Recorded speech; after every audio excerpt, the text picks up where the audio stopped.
Hi, and welcome to the Unhinged History Podcast. where one of us or both of us goes home, crazily searches notes that we've just learned this week and regurgitates it all to our husbands. Once they're sick of hearing that, we then tell it to each other. I'm Angie. Teresa number one is over there. Teresa number one coughed, It and implies Angie like there are two of them. swooped in and took over like a And badass sucked it all up. because Teresa can't consume trail mix without it sticking to her uvula. You know, you And win some, you lose some. right before this, we got into well, who's first? You're not ready. I am going. It's gonna. And so, maybe that was all in my head, but that is what happened. We fought about it. There was mud. It was a whole thing. And you know what? We're better for it. We are. And our skin is super exfoliated. And on that note, because we're diving in, I'm going to tell Angie a story that I'm sure she knows, but I am sure she does not know all of it. I'm I going to am so excited. I'm going to tell the story of the Night Witches. Yes! Yes. I am so My excited. sources are an entire podcast series called The Night Witches, and it is an in-depth dive. I've listened to that thing multiple times. My daughter can tell you her favorite parts of that series. I have spent some time on Britannica because there was just a little bit of nuance that they were able to shell out. History.com, they had a great article, Meet the Night Witches, the Daring Female Pilots Who Bombed Nazis by Night by Bryn Holland. And then Warfare History Network, The Red Air Force Heroines, The Night Witches by George Tipton Wilson. Still Okay. got that trail mix going, huh? I think that trail wix is going to stick with me for a while. Good or bad. Here we are. Um, so there's a lot of nuance that when I've heard about the Night Witches, I didn't put together. And so then when I listened to this in-depth series, I kind of went, oh, and then it all clicked, right? Because we think about these Huh? women being the only fighter pilots or the only female pilots in World War II to see combat. We had in America, we had the Wasp, but we were only flying, test flights. We weren't on the front lines. But in Russia, things were different. And things were different for a reason. And that's because Stalin had purged millions of men that might have the potential to rise against him. Millions. Millions. How many people live in Russia? Enough to throw millions to the wind. Okay, learn And something new every day. then, Hitler had Russia sign this non-aggression pact. And that, like Stalin signed it because he's like, I don't have the manpower because I just purged, in quotation marks, all of these men. I don't necessarily want to go to toe to toe with Mostachio at the moment. I'm gonna hang tight. So I'm just gonna sign this, you stay over there, I'm gonna stay over here. Well, then Hitler violates that non-aggression pact because there's a reason we had Huh. Russia in the war. Didn't see that coming. And this was incredible, right? Because they had okay, so let me back up a second. Germany just goes to town. He's getting ready to launch what is called Operation Barbarossa, okay? And this was going to be where Hitler comes in and just decides that, you know, Russia's a bit too close to these oil fields in Romania that Germany kind of depends on. And so he's not too thrilled. So Stalin, he can't believe that Germany would do this. Churchill's called him and said, "Hey, look, buddy, things aren't all good. Like this guy's a bit hair trigger. You're gonna get attacked." Stalin goes, "No way, not my bro." And so he doesn't do anything. Matter of fact, all of his brand new shiny planes are right on the border between these two countries. Because what's the worst that can happen? Germany invades, Right, like we're wipes out friends. 1,200 planes within hours. I feel like that's a bad Tuesday. That is a bad Tuesday. Russia lost over 700,000 soldiers in 2 months. You said 700,000, Three-quarters of a million. and we've already wiped off a million Yeah, previous to this. millions. Is with this at the end. Yeah, Okay. But see, the people that I'm really misunderstanding the population of Russia for the last 150 years. they've got enough to just, dust in the wind. The people that Stalin got rid of originally, those were anybody with military experience, people who were well versed or maybe of aristocratic families, anybody who really stood a chance at, I don't know, maybe doing well in war. So he just crosses their names off the census. And That then, feels counterproductive when you know the world's going into war. but maybe you didn't know the world was going into war. Maybe you thought World War One was the Great War and that you're not really going to do it. And then you start doing your thing. And then you see your neighbor getting a bit uppity and starting to move his fence posts closer into your yard. And you think, well, it won't happen to me. We signed a treaty. And Yeah, I don't then know. things go to hell I guess and the history HOA. is 2020, right? It is, it is. And so we're looking Should at you it just going, say goes held in a HOA handbasket? yeah, I think maybe I'll have to listen to the, That's magnificent. I would love to meet the Karen at that HOA. mm, I wouldn't. I'll pay money not to. Um, okay, so Russia loses three-quarters of a million soldiers within the first couple of months. Now, during the entirety of World War II, the US only loses just over 400,000, just for context, In the entirety. in the entirety of the war. And Okay. Russia just goes, well, we're 2 months in and we're going to dominate in this number. Um, but now it's November. The German army has fought its way within 19 miles of Moscow. So they're stinking Very close. close. Yeah. Leningrad is under siege. There's 3 million Russians that have been taken prisoner, and a large part of the Red Army just gone.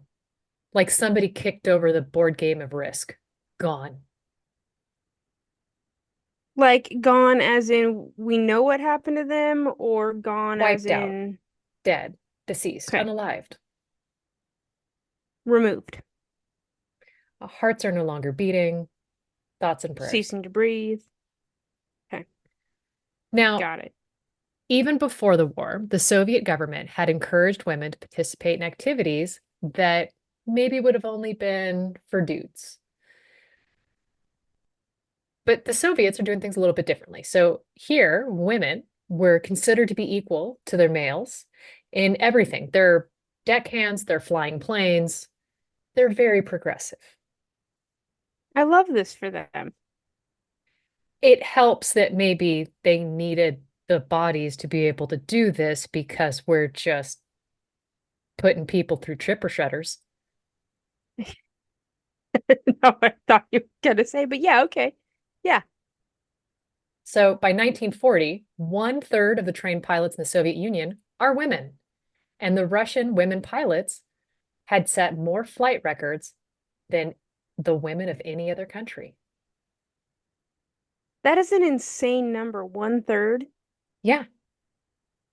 I don't know why. I guess obviously this goes back to my lack of knowledge on the Russian population as a whole, but I would have thought 1/3 would have been like a completely unheard, like that was not gonna be an option. It was gonna be like 15 of these ladies and that was it. I mean, you would think, right? Because, we've been covering like Bessie Coleman and all of these female fighters in the US. And it's just like, oh, wait, no, these pilots actually had to really bust their butts to be able to do this. The barrier to entry was much lower in Russia. I guess that's what happens when you destroy so much of your male army.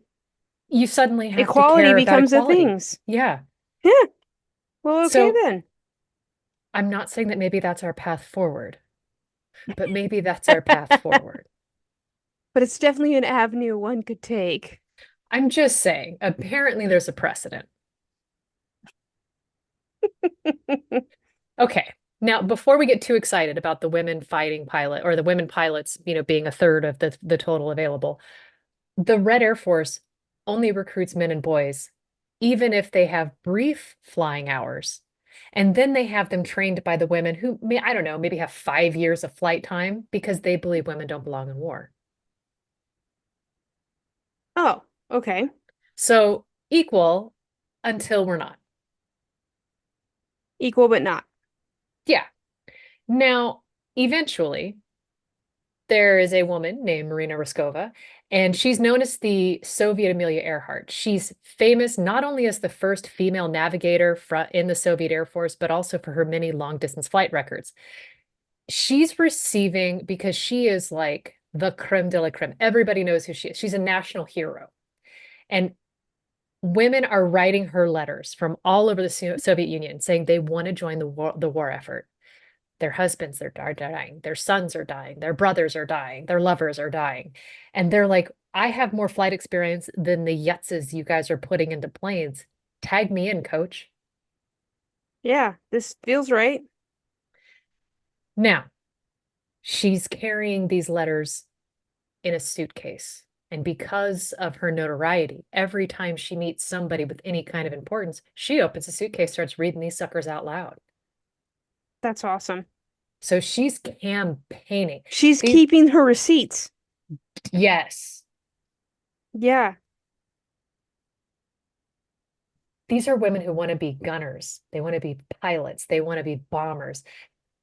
They are just chomping at the bit. And so she just keeps like chipping away. And eventually she gets a hold of Joseph Stalin and he lets her form an all-female fighter squadron. Yes. Now it is October 8th, 1941. Stalin gives the orders to deploy 3 Air Force units that are all female. They're going to have female mechanics, they're going to have female navigators, they're going to have female pilots, all chicks. I love this for them. The women would not only fly mission and drop bombs, they would return fire, making the Soviet Union the first nation to officially allow women to engage in combat. Wow. And previously, these women would only be able to transfer planes and ammunition, after which the men took over. Of course. Yeah, grunt work, Of right? course. Well, once Marina Raskova gets clearance to get her squadron put together, she taps her friend, Yevdokия Berkshinskaya. We'll call her Doc. Now, Doc Oh, is going to good. be her second in command. Doc flew airliners before the war. And right after she's called in by Marina, she lost her husband to the war. Mm, And she's worried about her 2-year-old son losing both of his parents. fair point.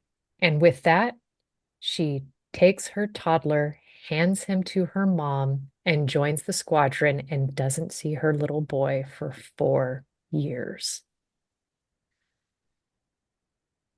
Wow. Not, I'll be home on weekends. I love you. Goodbye. Yeah, I don't have that kind of strength. Mm. It gets worse. But Marina Raskova, she fills out all of these teams of hers, these 3 teams. She gets more than 2,000 applicants, and she selects around 400 women for each of these 3 units.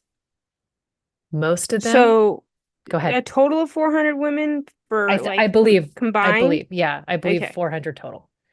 But you say that, and I realize maybe, but I think 400. I mean, that would make sense. I just was I was thinking that maybe I misunderstood what you said. So, These students range in age of 17 to 26. okay. So they're young. And those who are selected moves to Ingles, which is a small town north of Stalingrad, and they begin training at the Ingles School of Education or Aviation. The program that they're supposed to go through is supposed to be 2 years long. They cram it all into 6 months because they've got to get these pilots out in the sky. This feels like something women would do. Yep. Yeah. Yep. So, beyond their steep learning curve, the women face skepticism from, I don't know, some of the military personnel that are, I don't know, male, who believe that they added no value to the combat effort. Well, I mean, after all, your uterus will fly out if you're on a train. And going 20 miles an hour. Yeah, we're just not built for Yeah. this. So Raskova does her best to prepare these women for the just attitude and state of the time, but they're still going to face sexual harassment, long nights, and grueling conditions. This checks. Now, the military, they're not prepared for women in this service. And so they don't really offer them the best resources. Flyers received hand-me-down uniforms from male soldiers, including oversized boots. They had to tear up their bedding and stuff them into the boots to get them to fit. I feel like that is a thing that could have been resolved much easier if we would have just, I don't know, Gone down to the looked at. supply store and maybe grabbed a size 5 and not handed them a 12. Yeah, I'm just thinking, have you ever seen a woman before? We're inherently smaller. This is kind of like those Renaissance paintings where there is a cat question mark and you I was wonder gonna if say, the artist had ever seen one previous.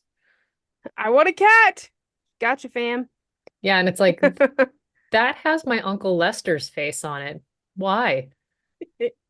It doesn't have hands, it has paws. Have Yeah, you ever seen a paw? hmm, I hate all of this. I'm gonna go cry now. So But in the his pot, still life's perfection. of course. So the podcast series about the Night Witches, they really broke into what these women went through. They take like these woolen military vests, they put it on, the vest goes down past their knees. They take the pants go up to the chin.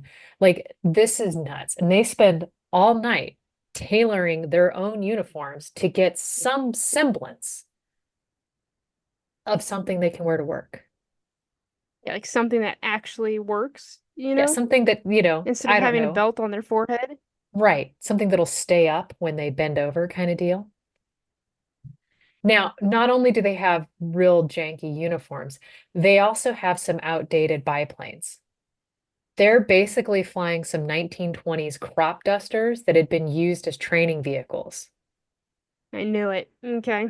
These are light two-seater open cockpit planes that were never meant for combat. They're meant for crop dusting. One source says it's like a coffin with wings. Oh, Isn't that how lovely? macabre. They're I made of love that for plywood. them. They've got Of a course they thin are. sheet of canvas pulled over it, and the aircraft offers no protection from the elements. Flying at night, the pilots endured freezing temperatures, wind, and frostbite. During the harsh winters in Russia, the planes become so cold that just touching them will rip off your bare skin. You mean the winters that stopped even Napoleon himself? Not once, not twice, but thrice? Those Russian winters? But now let's do it up in the air with no wind protection. I love this for us. Right. So, due to the plane's limited weight capacity and limited funds, the pilots also lacked other, quote, luxury items that their male counterparts enjoyed. Like, I don't know, parachutes, or radar, or guns, or radios. I feel like a parachute might not be considered a luxury item. Yeah, I feel like that would be an essential. I feel like what they're getting is the original Kia. And how are you telling me that a gun is too heavy? I have follow-up questions. Okay. But anyhow, they're using more rudimentary tools like rulers and stopwatches and flashlights and pencils and maps and compasses. I can do So anything you can do, but better backwards and in heels. while bleeding, while using a map and a compass and a pencil. Yeah, just checks. Now, the good news is there's an upside to this old aircraft.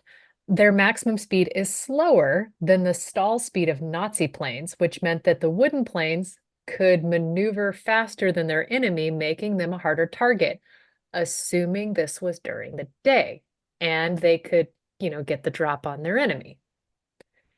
They could also take off and land from most locations. Well, the downside, if they're under enemy fire, the pilots had to duck and send their planes into dives because almost none of these guys had defense ammunition.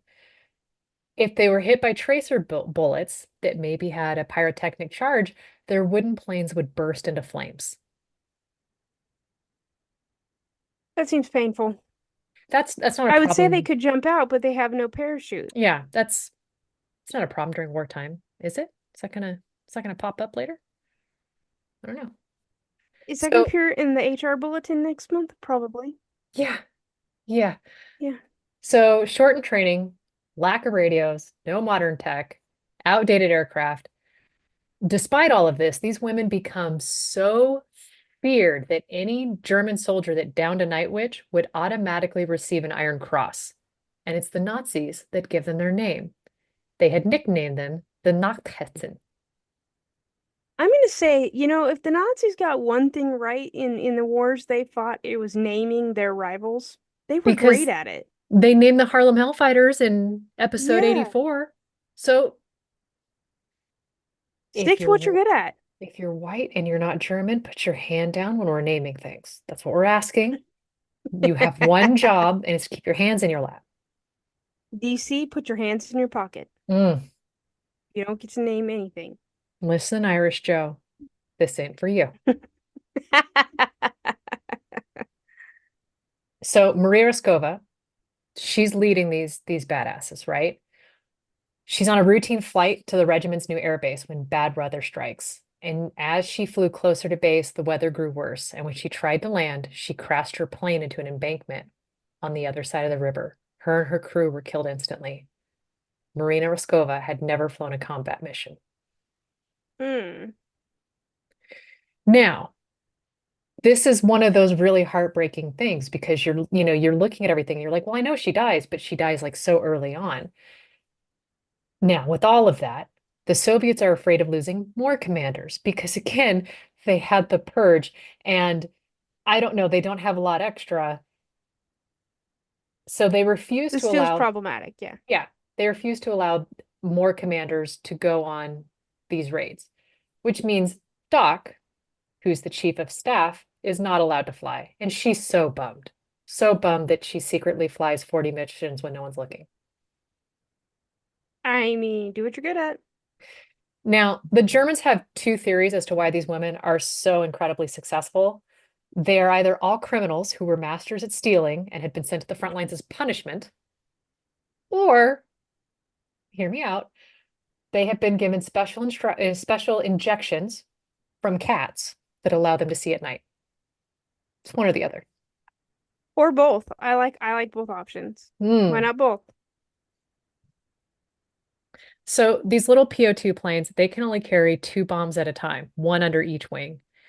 And to make a dent in the German front lines, the regiment sent out up to 40 two-person crews a night, and each would execute in between 8 to 18 missions every single night, flying back to rearm between Holy runs. cow. When you said 40 crews, I was thinking like each crew would come back twice. Mm. No, we're flying up to 18 times. Yeah, yeah. Wow. Now, the weight Okay. of these bombs forced them to fly at low altitudes, making them an easy target. So they're only flying night missions.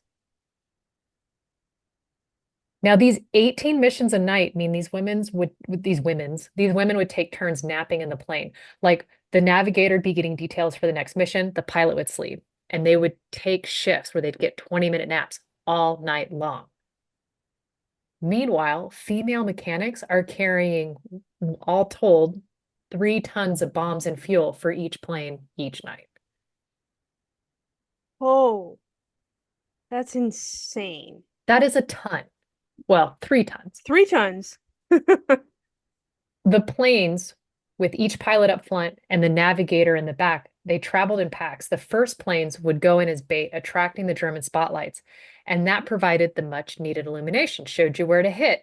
These planes rarely had any kind of defense weapon, so they can't defend themselves. So they'd release a flare to light up the intended target, and the last plane would idle its engines and glide in the darkness to the bombing area. And this was the stealth mode, and it gave them what they called their signature witch's broom sound. Oh, I love that.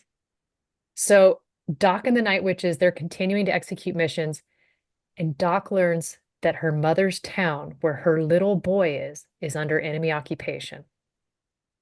Mm, And at one point, her squadron's instructed to bomb the same city. And absolutely not. I'm flying in and collecting my child. she couldn't, it wasn't safe. You don't know where your kid is. The I guess city's in that's true. ruins. You may get there and not find a thing. Yeah. There may be nothing to find. And now you're caught. Congratulations. Yeah, I guess that's true. So she's sleeping maybe 2, 3 hours a night, maybe. Yeah. And eventually she's able to take a group of women and go into town. And they are searching through all of the wreckage, trying to find some idea where her family is. And in the distance, she sees a young boy in an oversized coat. And she cries out her son's name and runs to him. Her mom and her son had survived. Oh my gosh. And so she gets to spend 2 days with them before leaving. Okay. I assume she spends those 2 days getting them some sort of safety. Unclear, and I don't know how much That's she right. could really offer. Yeah. So many of these night witches were moms who had to leave their children and fight in the war. And at one point, they discover a malnourished 8-year-old boy without a family, and they adopt him. As you do. They call him Misha. They feed him. His clothes were so gross, they burned him. The clothes, not him. And they made new ones for him. And then they realize he doesn't have much of an education, so they teach him to read. Mm, And because winter's coming, he's theirs. Now, the war starts winding down and they realize this. And so they send Misha off to a military school, wanting the best okay. for him. They never saw him again. This is one of those things where it's like, it's so beautiful and so amazing. But that's the last we hear of Misha. So then there's another woman that's part of this, because I told the story of Doc. There's a woman named Lily. Now, Lily had long blonde hair that she loved, and she'd curl it before every mission, thinking that if she needed to make a forced landing at a men's base, she wanted to be able to rip off her helmet and let these gorgeous blonde locks fall so that she could attract a man. Hey, you do what you gotta do. Well, she goes on to be a fighter pilot in the men's regiment. That girl. Mhm. She ends up falling in love with her commander, a dude named Alexei Solomon. And when she first met him, he put her through the ringer. So she's put with these fighter pilots, and they're not giving her the time of day. Like she's actually told they're not even going to let her fly. They're just going to send her out in 2 days. Like she's just going somewhere else. She's not messing with them. Well, Alexei's like, okay, stick to my tail. Let's see what you got. And he just goes through all the motions and she sticks to him like nothing he's ever seen. He lands, goes up to his commanding officer and was like, no one else has done what she's done. She stays. That'll do. So that's good for her. And she ends up falling in love with this man. Now he falls in love with her. Now she ends up being, so this is the free hunter group, and she's the only female free hunter fighter pilot. I love that. It's just her mechanic, and her navigator. That's it. They're the only chicks in the building. So it's May 1943. It's a beautiful late spring day, And Alexi's showing another recruit how to perform acrobatics in the air. His plane malfunctions and he's killed in the crash. And she watches Mm. it. Now she sees this. Why? I know this is awful. She commits herself to everything she can do at this point. She's going to work herself as hard as she can. In 13 months, she shot down 12 German aircraft and aided in dozens of other kills. Well, that rage went somewhere. Yep. One time she's shot and she returns to the battlefield 2 weeks afterwards against medical advice because they needed her. And she's like, you Of guys are course. useless. I got to get back in the plane. Now it's 3 months after Alexi's tragic incident that Lily and her wingman run afoul. They're escorting bombers on a mission on August 1st, 1943, and she had to crash land her plane near a village, and she was apparently killed on impact. However, her body was not found in the wreckage. Her commander pressed hard to have her awarded the title Hero of the Soviet Union, but the authorities refused because no trace of her body is found. Her mechanic, Ina Pespornikova, told her how, or was told, and she and her husband and her grandchildren end up searching for Lily's body for more than 3 years. They use metal detectors and they just comb the area. They find no trace. Now, Okay. in the late 1980s, there's two boys playing in a field and they see a snake go into this little hole. Boys are going to chase snakes. Now, they didn't find the snake, but they uncover human bones. And after an extensive investigation by forensic experts, they realize that it's Lily. Apparently, the And, inhabitants of and a this is near in the 80s? this is in the late 80s, yeah. So Okay. apparently, the nearby villagers buried her immediately after the crash because they didn't want the Germans to desecrate her remains. Mm, Yeah. And in 1990, President Mikhail did they Gorbachev, bury her? go I'm ahead. sorry. Did they bury her far away from the crash site then? Unclear. I didn't get a drawing. Um, I'm but just assuming that based on the fact that if the whole family searched the combed the wreckage site for so long, you'd think you that they you would have you would found hope that they would have something. found it. I believe like in one source they ended up finding like 20 downed planes, but they couldn't find Lily. Oh wow. Okay. So they didn't just They stay to one looked. small area. They looked hard. Yeah. So 1990, President Mikhail Gorbachev proclaimed her posthumously a hero of the Soviet Union. Good. Now, zipping back, we're going to go back to World War II.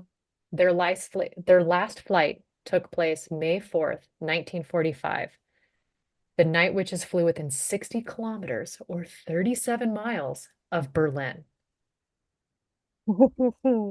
And it's They're three so days later. ballsy. Oh my gosh. I mean, they just marched straight in. And it's 3 days later that Germany surrenders. Mm, Now, here's the bad thing. With the war over, the Night Witches are scared of their countrymen assaulting them as they rage through Berlin. yeah. Okay. This checks. You know, Mm-hmm. boys will be boys. Mm. Now, altogether, these heroines flew more than 30,000 missions in total. They're averaging 800 per pilot and navigator combo. That is nuts. Yes. They lost a total of 80, or I'm sorry, they lost a total of 30 pilots, and 24 of the flyers were awarded the Hero of the Soviet Union.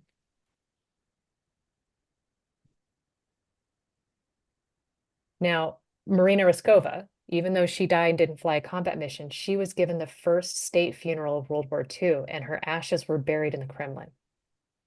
Oh wow. So that is a Okay. high honor. Despite being the most decorated unit in the Soviet Air Force during the war, the Night Witches Regiment was disbanded 6 months after the war ended. And when it came to the big Victory Day parade in Moscow, they're not included because it was decided that their planes were too slow. That is the stupidest reason to not include that. To include the women who are the reasons you want it, Yeah. But to bring it That's up, infuriating.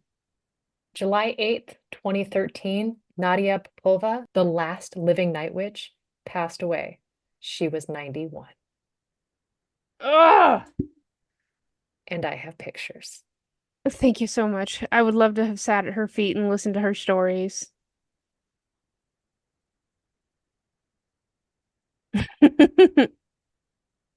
Oh my goodness. Okay, so the first picture, they're black and white, of course. It's got to be 20 ladies. What do you think? 20? Yeah, I'd say that. Right about in their full cold weather gear with the goggles on their head, and they are the bulk of them have big happy smiles. It literally looks like the group selfie people take at the Oscars with Yeah. Jimmy Kimmel. Like Jimmy Fallon, that's what that looks like. The next picture down is I this is a pretty common one. I've seen this one before. Is that the lady that started it in the black? Marina I'm Roscova. assuming so. Yeah. Her back, this is her face, so that could easily be hmm her. I feel like I think that that's accurate. So she's standing in front of a group of several ladies lined up. Looks like they're taking notes. And yeah, their uniforms all had to be custom made by themselves, that's for sure. They Mhm. look their pants look like the classic riding pants with Yeah. the wide hips. Yep. Yeah. But even at the wide hips, they are a hair too wide. Mm-hmm. Yeah. Everything is too big for them. Yeah. You Yeah, can tell it's, her boots are too big for her. yep. She was gorgeous. The last photo of her is just like a front portrait of her face, and she's got the slicked back middle part hair, but she was a very lovely lady, very stoic looking but beautiful. Here's another photo. Oh, here's another photo of them. I won't scroll down yet. Oh, I love it. So they're in front, there's three of them in front of their planes, and they are all decked out in their gear ready to go. I cannot get over the hats and the goggles. The hats are the like the fur chin strap hats with the Yeah. big goggles on top. I absolutely love it. They And look like they then have a blast at their job. I had to really find this. That's a picture of Lily. Wow, okay. Now, Lily, in one of the stories, she she was kind of the heartthrob of the group. And when she was at a dance, all of the soldiers are falling all over her. One soldier is trying to get her to go steady with him and commit to him and forsake all others. And she says, "Oh, my love, let's let's have the war end first." And then she immediately gets up and goes and dances with a different dude. I love that for her. Yeah. Ugh. And then that's Doc. Is she have a bow in her hair, or is that just a hairdo I haven't I ever seen before? I want to say it's victory rolls done in the back and not the front. That's kind of, yeah, I think you might be right. I've never seen him in the back like that.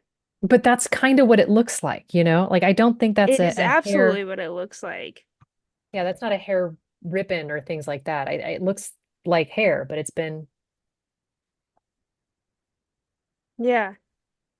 And am I gonna pronounce this right? The Rosa Rosa Shinia? Shanina. I didn't Yeah. get a personal story about her, but she was connected to Lily's photo, and so I didn't crop her Gotcha. out. She looks like she was born this century, like Yeah, in the last 20 years. Absolute cutie patootie. I would tell you what, I wouldn't want to meet them on a dark night in their airplanes, that's for sure. no, no, Yeah, no, they look like they mean business. yeah, but they were an absolute treasure. I will share that podcast series with you because it was incredible. Yes, please and thank And you. there's so much I didn't include. Oh, I love them. How fun. I'm sad that we couldn't, like, I wish they were still here so we could talk to them, so we could ask questions. Right?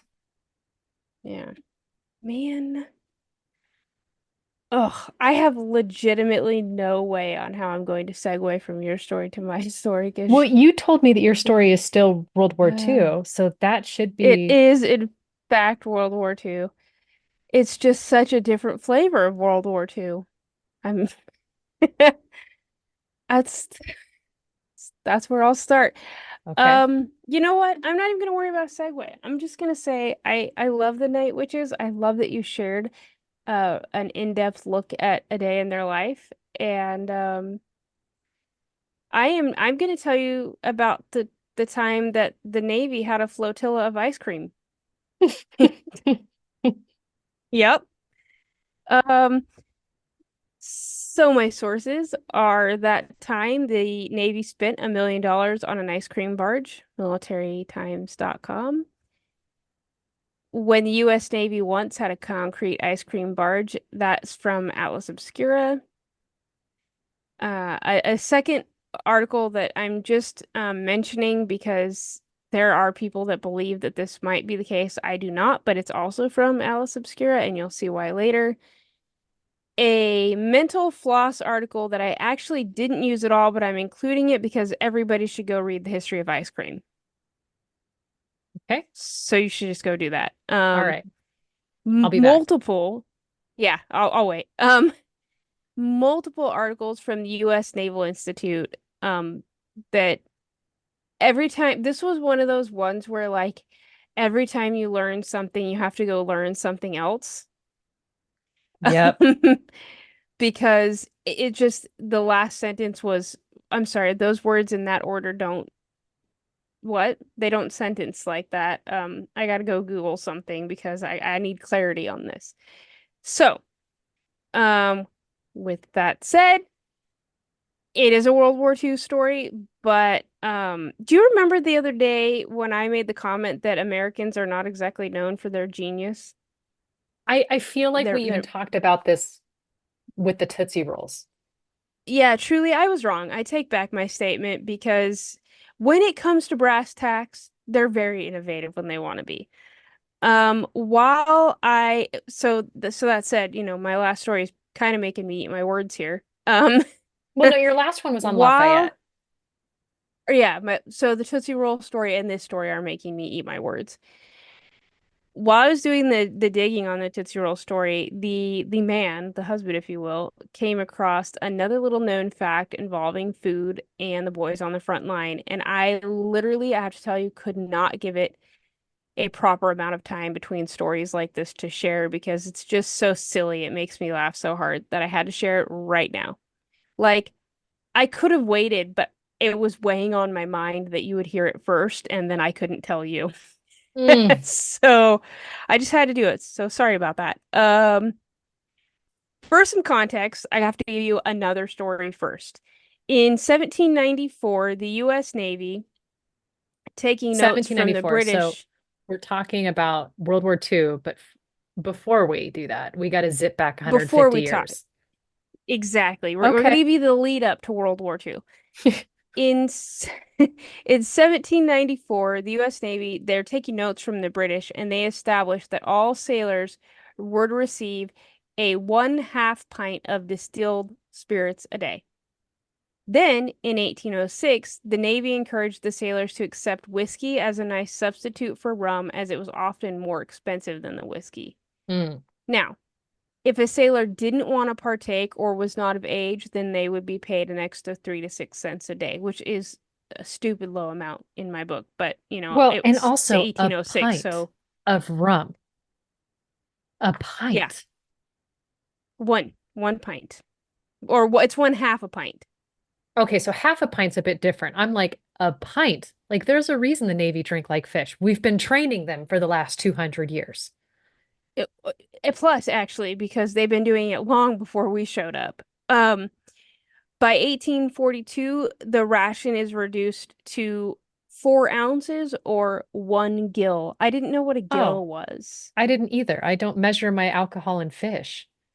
Neither did I, and that's exactly what I thought. I was like, why is this called a gill? I have questions. I did not Google why it's called a gill. But anyway, in 1862, even that is totally eliminated. It's the Civil War and things are problems. However, the Confederate Navy would continue to provide its crews with rum, hoping that it would keep and recruit other experienced sailors from different nations. So, sorry, Northerners, you don't get your rum ration, but the Confederate sailors do. We get two things, slaves and rum. But you're poor, Yep, so you only get the rum. exactly. Now, that's not to say that they weren't allowed to have it, though. The U.S. naval sailors were allowed to keep their own stocks as the quote discretion of their commander. So we're just not providing it for you, but you can bring it on the ship if you so, BYOR. if your Bring boss your own says rum. so. Yeah, exactly. So in 1914, the Secretary of the Navy, Josephus Daniels, a known, Josephus?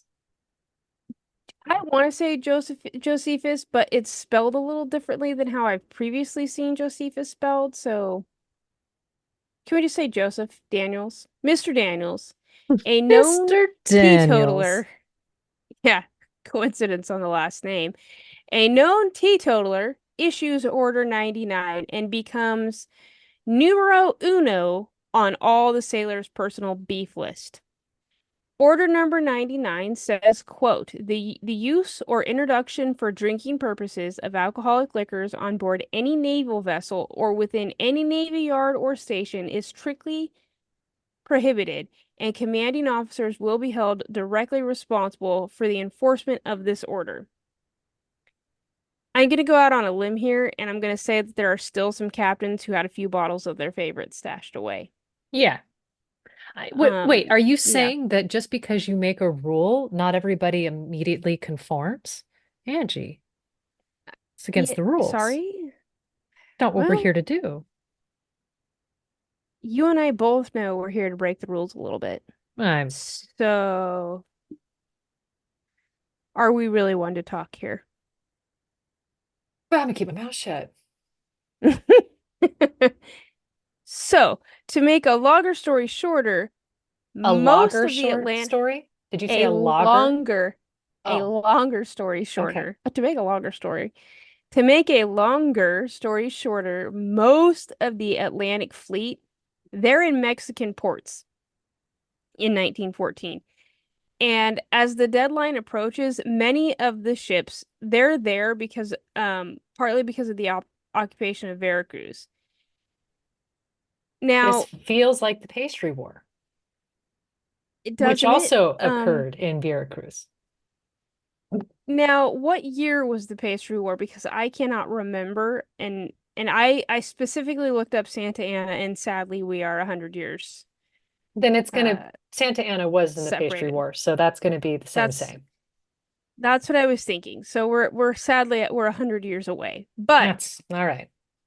yeah, but Veracruz is gonna Veracruz. So the basic gist is everybody's kind of there due to escalating tensions between the U.S. and Mexico as part of the Mexican Revolution. There's a whole bunch I could say there, but for the sake of the story, that part's not necessary. But what is necessary is to know there are at least five other nationalities in the area. They're there to protect their business interest in the region. Okay. So the deadline to remove all booze or else is July 1, 1914. They're gonna have On to June celebrate the 30th, 4th of July sober, without, but I how will know, we blow off our hands?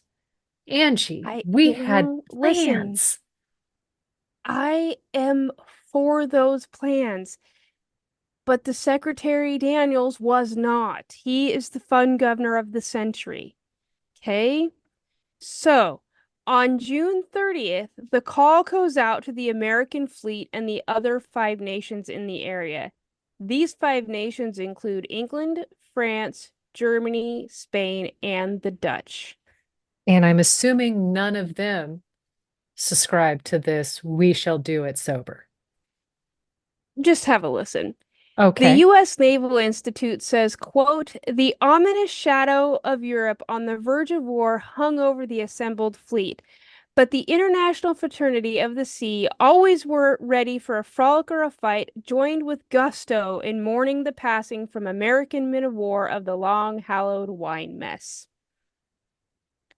Okay. What ensues next is a party of legend, one for the books, as they say. Ships put out spreads to rival their Italian Nana's tables at Thanksgiving. Some go all out and decorate, including themes.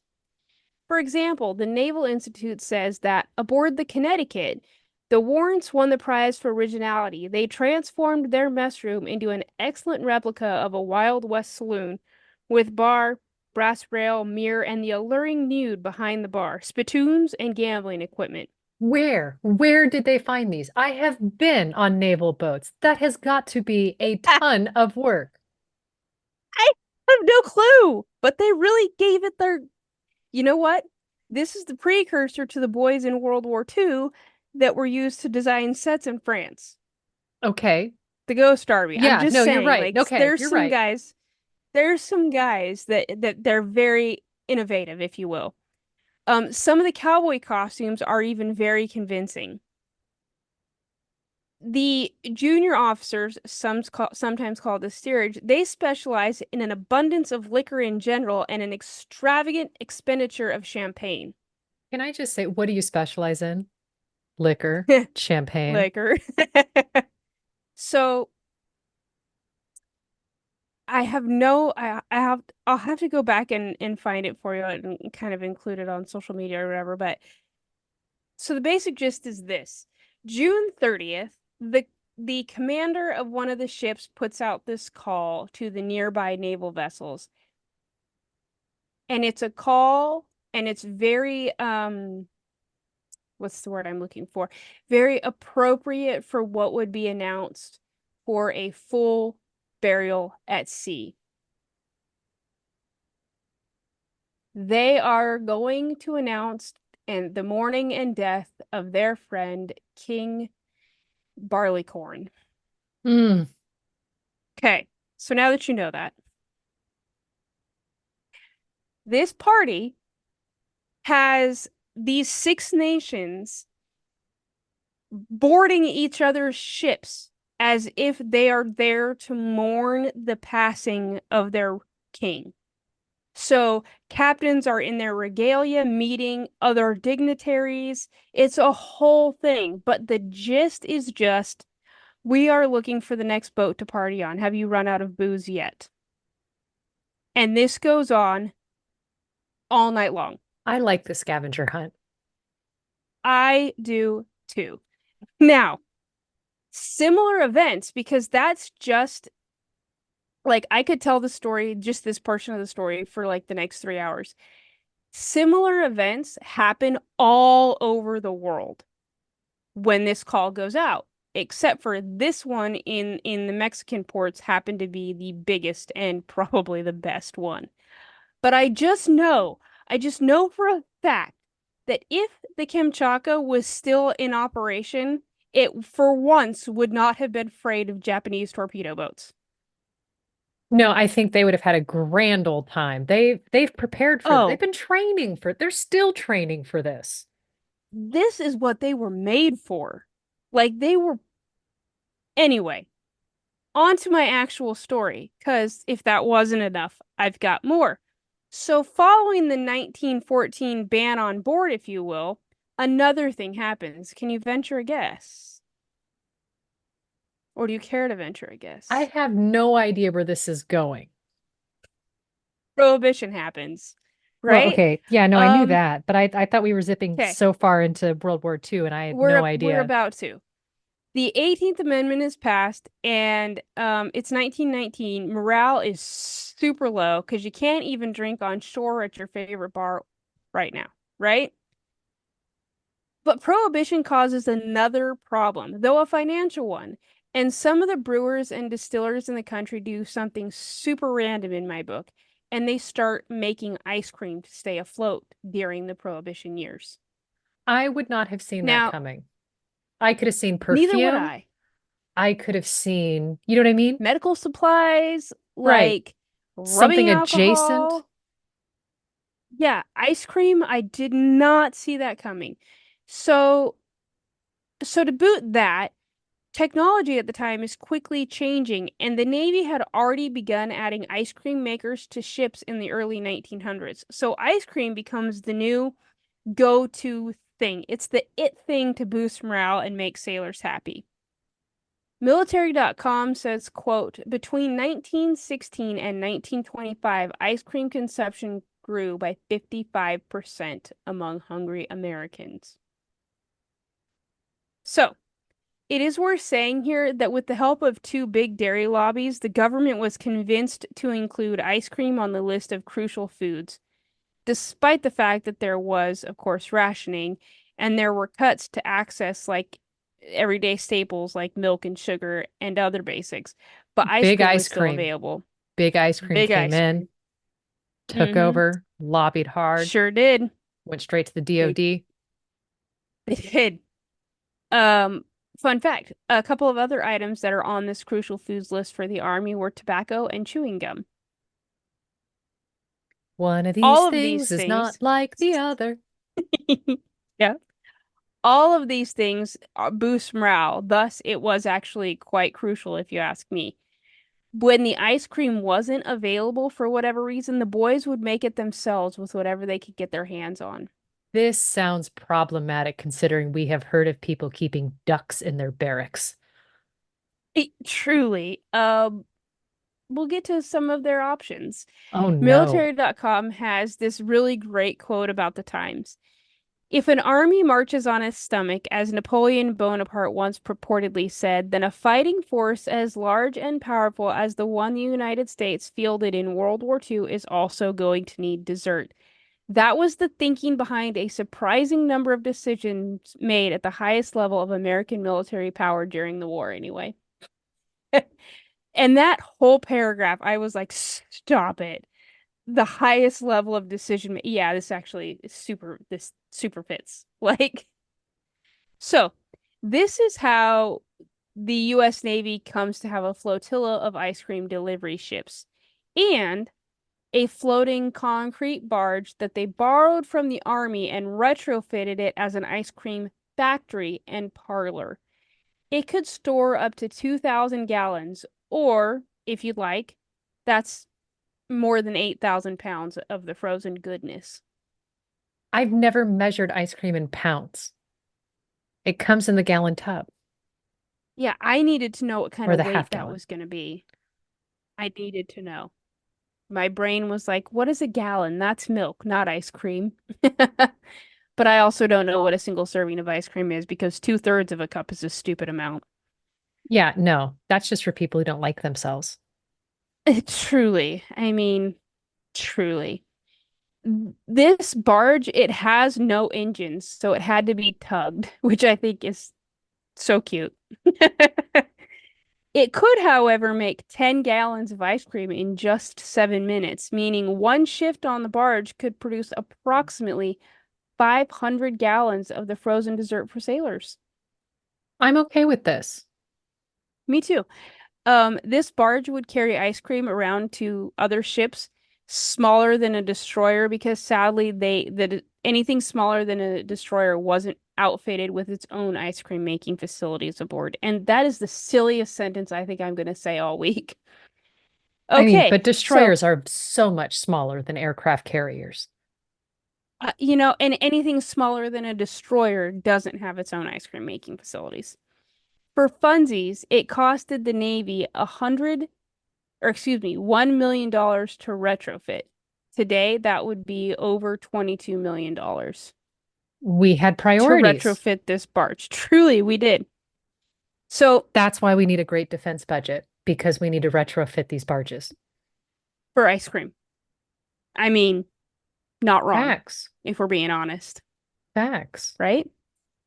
The sailors loved their ice cream so much that when the USS Lexington was engaged in battle with the Japanese invasion fleet it was headed to Moresby on its way to Australia, these boys, they didn't think twice about raiding the freezers when the skipper called the order to abandon ship.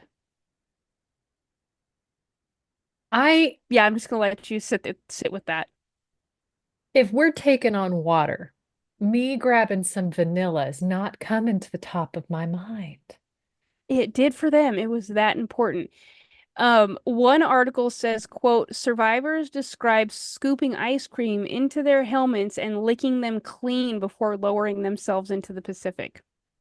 Okay, I know what my hat smells like, and my hat breathes. Hmm. I Yeah, mean, maybe that's where we got salted caramel. probably. Uh, Another article says that basically, as the ship is sinking from the torpedo damage, the boys are grabbing the cartons to go. Like they're taking all of it with them. They are not leaving a scrap behind. Um, No cone the left USS behind. Lexington, no code left behind. Exactly. For context, the USS Lexington was a quarter of the US Navy's carrier strength in the Pacific, and the Japanese had rendered it completely useless. But that is not what mattered at the moment. It was the ice cream on board, damn it. Now, in case you're thinking it was just the Navy that had it out for the ice cream, We're going to the airmen in Marines. the Air Oh, Force, oh, we're going to go to the Air Force. They were using open seats on their B-17 Fortresses as ice cream fleet freezers during bombing missions. Temperatures could be as low as negative 25 Fahrenheit, so they're onto something, I think. Marine aviators would mix canned milk and cocoa powder in fuel drop tanks, then fly missions returning to their otherwise tropical or desert climates with tanks full of sweet treats. I'm not surprised. This checks. I'm so happy for them. In the army, they even set up small factories so the front line and even those in the foxholes could get some. We can't get them like regular ration of a turkey dinner, but they're gonna have ice But they're gonna cream, have dang ice it. cream. Mm-hmm. Yeah. Every nutritionist is screaming. Let me tell you. So, and aside from that, or adjacent to that story, because one of my, and I don't know why this is, but one of my great loves is propaganda. Um, Especially World War II propaganda. Ice cream is like so hyped up for its quote nutritional value and its goodness to the people to the point that there were things that talked about if you go without your ice cream today, that's okay because our boys in the Navy got theirs. You're giving to the war effort by not having your ice cream. That's the equivalent of you better eat your broccoli because there's children in Africa who are starving. Yes. Yes. Now, sadly, no one knows what happened to the barge after the war. There is a belief that it could be off the coast of Texas, which is that Galveston article I mentioned in my sources, where its life could have come full circle and was used to destroy bootlegged alcohol. That's just a guess, and to me, that's likely not the same barge at all, just because of the timeline. Like they don't line up, but it is a fun thought to think. Um, so essentially, that's my story on why we love ice cream, because capitalism, but I have pictures. Okay, wait, that was the weirdest line to end on. That's why we love ice cream because cat It's capitalism. I Because big I ice think cream got the Navy to want ice cream. I think you have peppered your story with sentences to see if you could make my brain explode and come out of my nose. Did it work? No, not even No. allergies for Okay, you today. you should know that I have been laughing all day at the ridiculousness of this story, but I have pictures. Well, then share and share alike. Okay, I'm so excited to share my pictures with you. Share screen. Okay, so Okay, so she's sharing a photo. It looks like, honestly, I'm gonna say this out loud and you're gonna be like, "Oh, I know exactly what that looks like." So, a naval ship is very industrial. It is that flat gray, that Bondo gray. And even though this photo is in black and white, I know the color of that gray. And Mm-hmm. in the foreground is, I would say, a soda jerk, but the dude who scoops the ice cream, and he's got like all of the things like the fudges, the sprinkles. I know that it's an obvious like food layout, like Mm-hmm. think It is an ice Subway, cream parlor. think Subway, but everything stainless steel. And you know what the things Mm-hmm. are underneath. And everyone waiting at the counter has the high and tight haircut, the square jaw, and the sailor's uniform with the hats. Uh-huh. With the hats. Okay. I love this one. And then They got she's their got a ice cream photo tubs.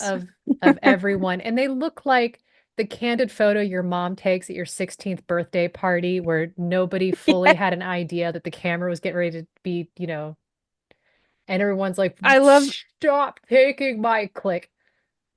Yep, this one right here in the far right corner, like mid-sentence, makes me laugh so hard. Like I'm Yeah. pretty sure I know that guy. Yeah, no, he's somebody's dad and he has that Mm-hmm. personality in life. Mm-hmm. I love this one. Okay, there's a bunch of guys with no shirts on. None of them are people you want to see with no shirts on. And they are eating ice cream out Straight of out of the tubs. container. And one dude Mm-hmm. has a cake with a knife that is probably used to butcher pigs in its off time. Yep. Yep.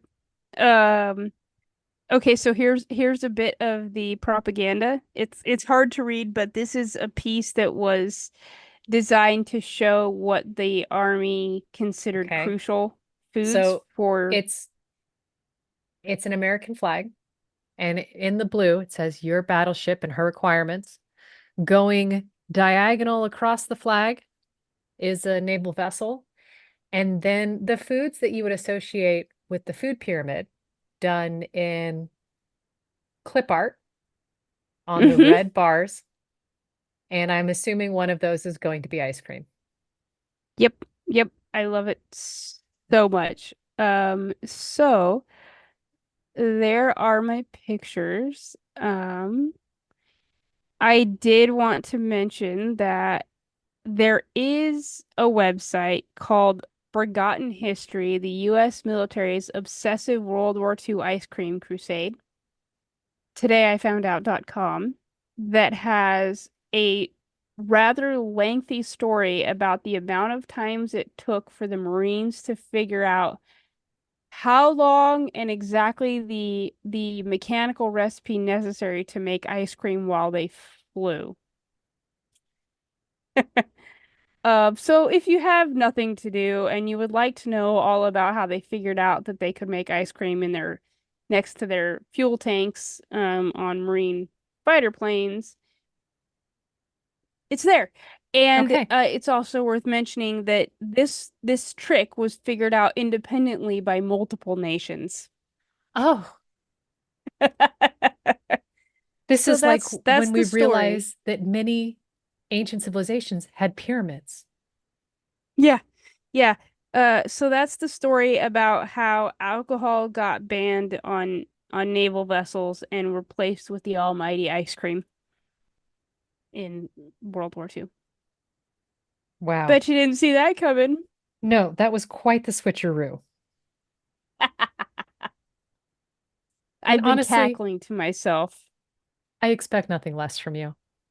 And if you expect nothing less from Angie and you're thinking, good golly gee willikers, what will prohibition bring us next?